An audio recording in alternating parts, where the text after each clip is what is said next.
మన దేశంలో 10వ తరగతి చదువుకున్న ఎవ్వరికైనా పరిచయం అక్కర్లేని పేరు జగదీష్ చంద్రబోస్. ఆయన కనిపెట్టిన అనేక విషయాలలో మొక్కలకు ప్రాణం కూడా ఉంటుంది అనేది ఒకటి. అలాగని ఆయన కేవలం బొటానిస్టే కాదు, అంటే వృక్ష శాస్త్రవేత్తే కాదు, ఫిజిక్స్లో, కెమిస్ట్రీలో అనేక పరిశోధనలు చేశారు. చాలామందికి తెలియని విషయం ఏంటంటే మన దేశంలో మొట్టమొదటి సైంటిఫిక్ ఫిక్షన్ నవల రాసింది కూడా ఈయనే. ఇన్ని విషయాల మీద పట్టుండబట్టే ఈయన్ని ఫస్ట్ మోడర్న్ సైంటిస్ట్ ఆఫ్ ఇండియాగా పిలుస్తారు. అంటే భారతదేశపు మొట్టమొదటి ఆధునిక శాస్త్రవేత్త అని. అసలు ఈయనకి మొక్కల మీద ఇంట్రెస్ట్ ఎలా వచ్చింది, వాటికి ప్రాణం ఉంటుందని ఎలా కనిపెట్టారు? ఈ కుతూహలం మీకు ఎప్పుడన్నా కలిగిందా?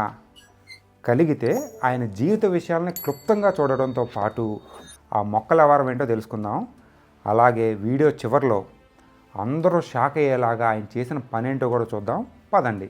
జగదీష్ చంద్రబోస్ ఉన్నత కుటుంబంలో పుట్టిన ఆయన ప్రాథమిక విద్యాభ్యాసం అంటే ఎలిమెంటరీ ఎడ్యుకేషన్ అంతా మాతృభాష అయిన బెంగాలీలోనే ఉండాలి అన్నది ఆయన నాన్నగారి అభిప్రాయం. అందుకని ఒక మామూలు స్కూల్లో ఆయన్ని చేరిస్తే అక్కడ తనతో పాటు ఉన్న పిల్లలు చెప్పే కథలు ఆయనలో చాలా కుతూహలాన్ని కలిగించేవి. ఆ పిల్లలు తమ పొలాల్లో ఉండే మొక్కలు, పక్షులు, జంతువుల గురించి చెప్తుంటే వాటిని చాలా ఆసక్తిగా వినేవాడంట.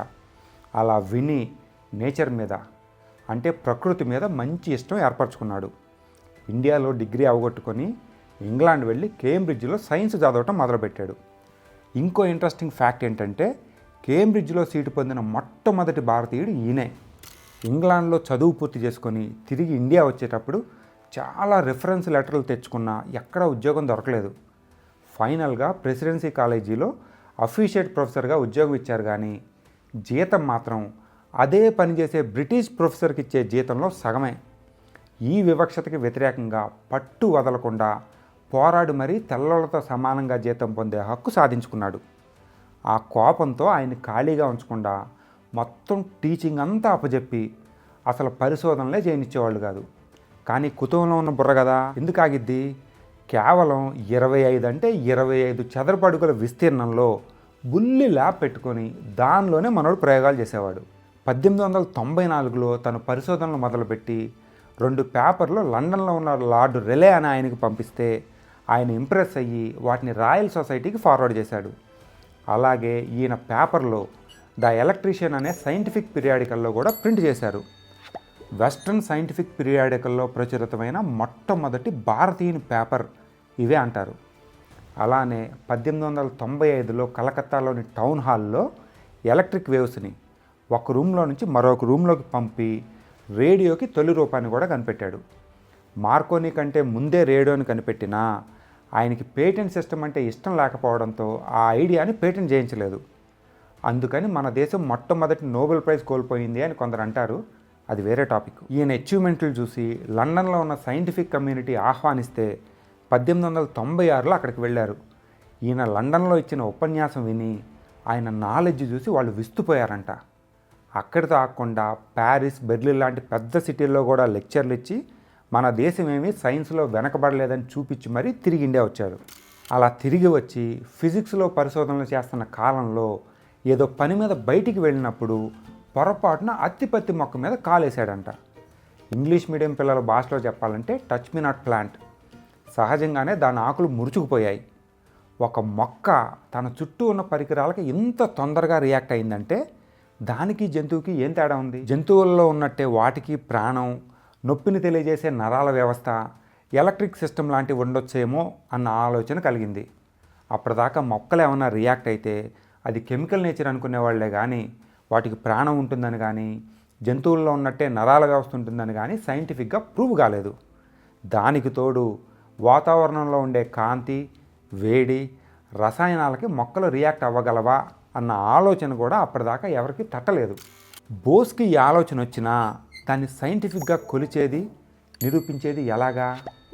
ఎందుకంటే ఇందాక చెప్పినట్టు ఎవరూ ఈ దారిలో ఆలోచించలేదు కాబట్టి అప్పటిదాకా ఏ విధమైన సైంటిఫిక్ పరికరం అందుబాటులో లేదు. ఇక లాభం లేదు అనుకొని ఆయనే సొంతంగా క్రెస్కోగ్రాఫ్ అనే పరికరాన్ని తయారు చేశాడు. ఏదైనా ఒక మొక్క తన బయట పరిస్థితులకి రియాక్ట్ అయితే మామూలుగా మన కంటికి కనపడదో, మనకు అర్థం కాదు.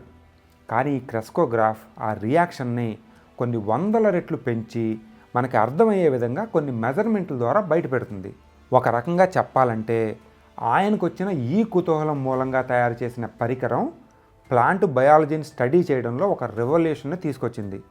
మొక్కల ఎదుగుదలని, వాటి రియాక్షన్ని స్టడీ చేయడానికి 125 ఏళ్ల తర్వాత కూడా ఈ రోజుల్లో కూడా దీన్నే ఇంప్రూవ్ చేసి వాడుతున్నారు. This is a replica of the Crescograph at the Bose Institute in Kolkata.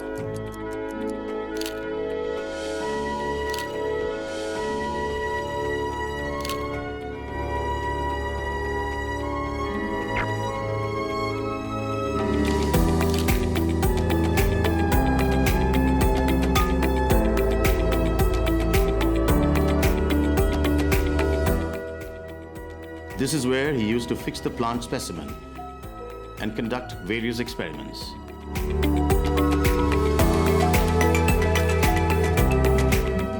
This equipment was capable of recording the rate of plant growth automatically at a high magnification of 10,000 times. Plants do not grow in perfect straight line. There are small twists and turns.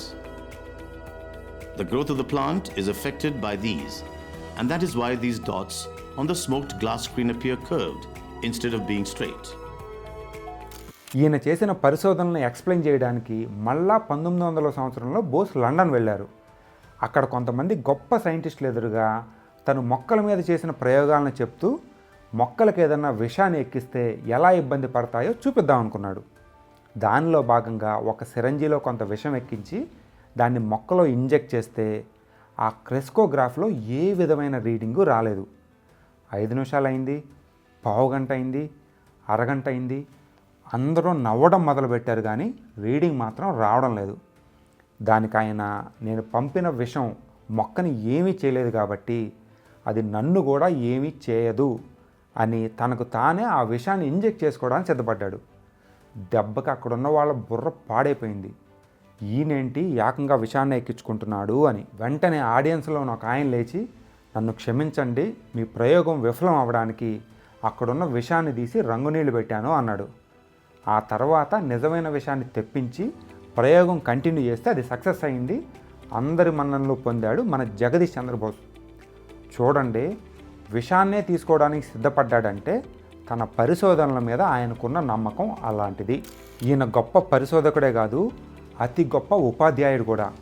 గొప్ప గొప్ప సైంటిస్టులు లాంటి మేఘనాథ్ సాహా, సత్యేంద్రనాథ్ బోస్ లాంటి వాళ్ళు ఈయన శిష్యులు. ఈయన గురించి కొంత రీసెర్చ్ చేశాక మాకు అర్థమైంది ఏంటంటే, ఇప్పటి వరకు మన దేశం తయారు చేసిన గొప్ప సైంటిస్టుల లిస్టు తీస్తే ఈయన పేరు ఖచ్చితంగా మొట్టమొదటే ఉంటుంది. అది ఈయన లెగసీ.